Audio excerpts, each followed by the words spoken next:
Bienvenue sur Que des solutions, le podcast où deux filles, Claudine et Marilyn, proposent des trucs, des outils, des astuces, des expériences, bref, des solutions pour t'aider à sortir le chaos de tes journées. Que tu gères une organisation, ta propre business, des projets ou des événements, on t'offre des solutions concrètes puis des trucs faciles à appliquer pour simplifier ta prise de décision. Bonne écoute!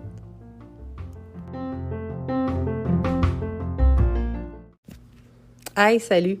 Je sais pas si je t'avais déjà partagé ça, mais la citation préférée de Fiston, Isaac, c'est « Ils ne savaient pas que c'était impossible, alors ils l'ont fait ».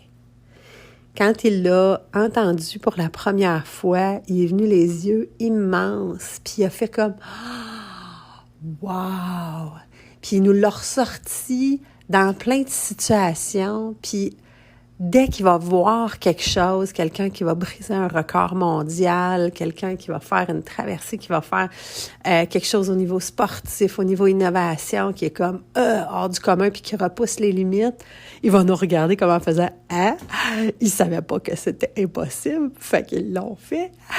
Puis de voir ce concept-là à travers ses yeux, déjà, tu le sais, on est maniaque de citations, puis d'idées. Moi, je suis quelqu'un qui adore les mots, les idées, les concepts. Mais de voir ça à travers ses yeux, de voir cette révélation-là pour lui, à chaque fois, je trouve ça exceptionnel. Je trouve qu'il y a des indices que la vie nous donne des fois de même. C'est pas tant la phrase qui est dite que les réactions qui sont autour, la façon dont les gens réagissent qui fait que tu te dis « Ah, OK, il y a un indice là, il y a un moment particulier, il y a quelque chose qu'il faut que je saisisse. » Ce qu'on avait envie de faire, c'est de faire du pouce là-dessus, de te demander si avant, toi aussi, tu rêvais petit. Il fut un temps dans ma vie où je rêvais petit, où je me disais, j'ai fait ces choix-là, donc j'ai pris ce chemin-là, donc je n'ai pas tout l'inventaire du possible, j'ai ce petit cabaret-là devant moi, dans lequel je peux choisir.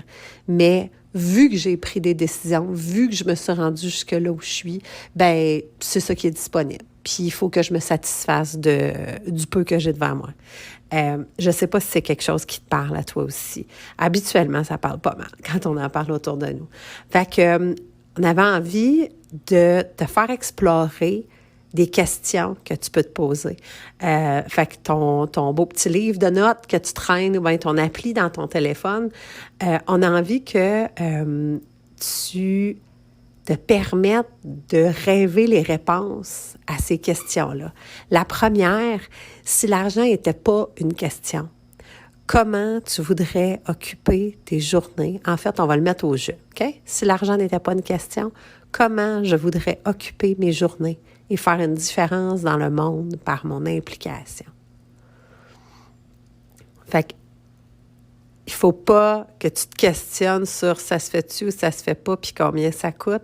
C'est comment tu voudrais occuper tes journées et faire une différence dans le monde par ton implication. La deuxième, si rien n'était impossible, donc si tout était possible, quelle serait la plus belle expression de mes talents, de mes expériences, de mes valeurs et de ma mission?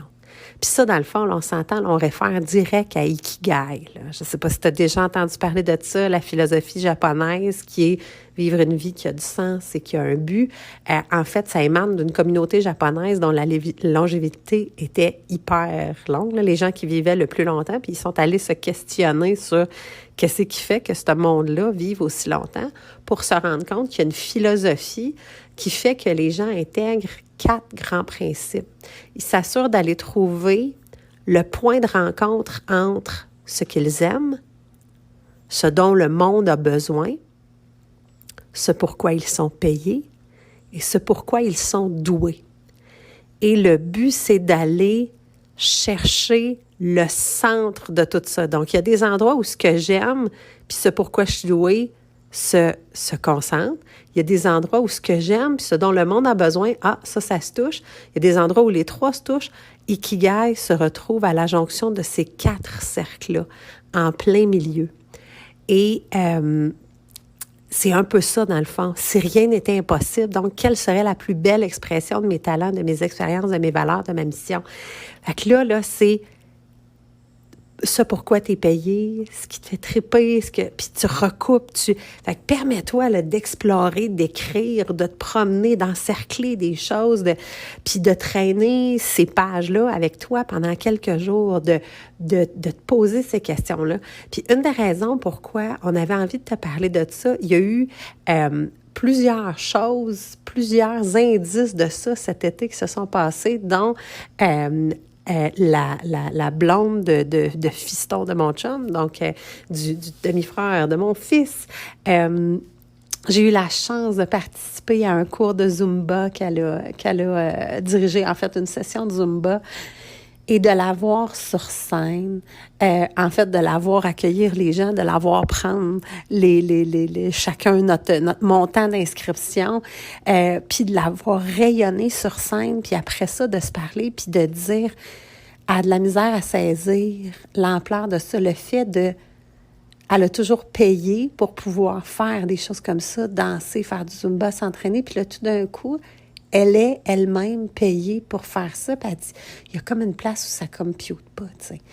Puis ça me faisait penser à Stephen King dans son livre On Writing, qui est exceptionnel, qui raconte un peu son parcours d'auteur, et où il dit, la première fois qu'il a encaissé un chèque lié à quelque chose qu'il avait écrit, il avait l'impression de s'être fait émettre un permis pour voler. A license to steal. Puis, je trouve que ça se rejoint, ça. Puis ça a été un peu la même chose, ça, je pense souvent de quand j'ai pris ma retraite à 27 ans. Mais c'était ça, le but, c'était de me trouver, c'était de dire, il faut que ce dans quoi je m'investis, puis ce à quoi je prête mon cerveau pendant toute la journée pour un boulot, il faut que ça serve quelque chose de positif, il faut que ça fasse rêver les gens, il faut que ça les fasse vibrer, il faut que ça permette de leur faire toucher à quelque chose de beau, à quelque chose de bon, à quelque chose d'artistique, à quelque chose qui nourrit leur âme.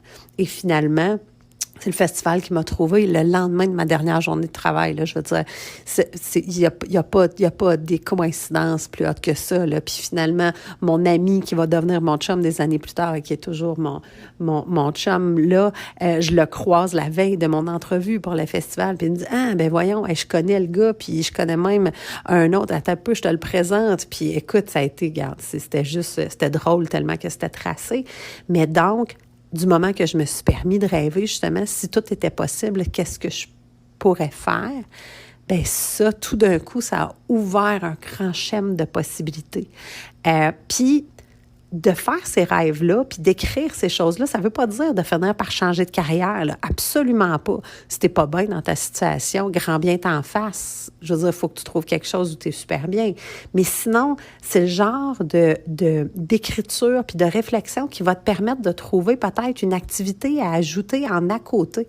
Tu sais, ce qu'on a fait avec À la pige et sur mesure, puis qu'il y a des solutions en sideline depuis 16 ans, de gérer des événements, un paquet d'événements, des vins et fromages, des défilés du Père Noël, des carnavals, etc.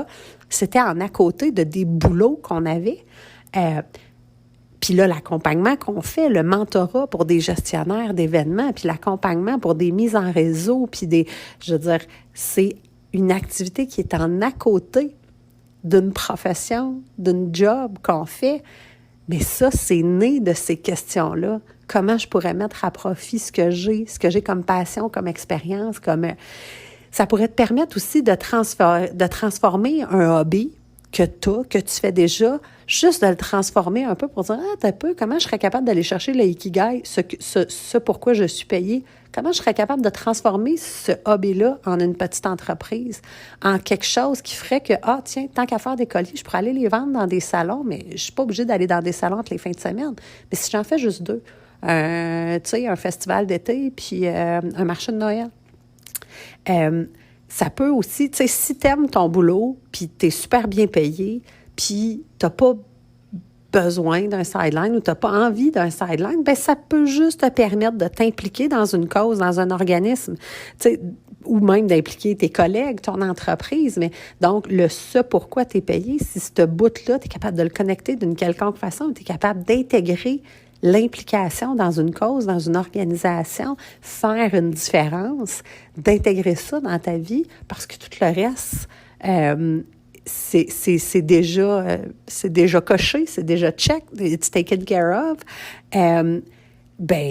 C'est le genre de choses que ça peut te permettre d'écrire ça, de coucher ça sur papier, de te poser ces questions-là, mais pas juste de les faire rebondir dans ta tête, qui existent. Un Google Doc, un beau petit cahier, un document Word, peu importe, mais qu'elles existent, que tu puisses les regarder, que tu puisses les travailler, les encercler, trouver des fils conducteurs. Vivre son rêve, c'est possible. Il faut commencer par rêver.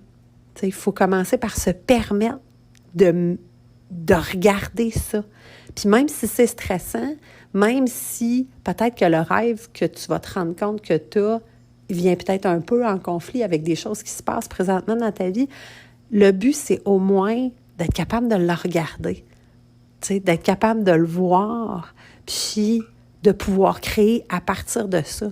Parce qu'ultimement, puis on en revient, on le dit tellement souvent, mais c'est absolument pas la destination, c'est pas est-ce que tu vas atteindre ça, créer ton entreprise, je sais pas quoi, le rêve ultime que tu penses que tu as, ou en tout cas que tu es capable de coucher sur papier, c'est pas pantoute la destination, c'est l'aventure de t'y rendre qui va être trippante.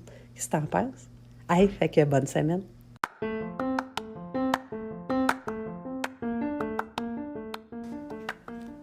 C'était un autre épisode de Que des solutions, le podcast où deux filles, Claudine et Marilène, te partagent des astuces, des trucs, des expériences, des outils, bref, des solutions pour sortir le chaos de tes journées. Passe nous voir sur Facebook à Que des solutions, la vraie page, ou encore sur Instagram, LinkedIn, Pinterest. Passe voir notre site web, bien sûr, quedessolutions.com, où il y a un paquet d'outils, mais surtout, assure-toi d'être abonné à notre infolette pour avoir toutes les dernières nouveautés et recevoir en primeur les outils qu'on sort. Et oublie pas, il n'y en a pas de problème. Il y a juste des solutions.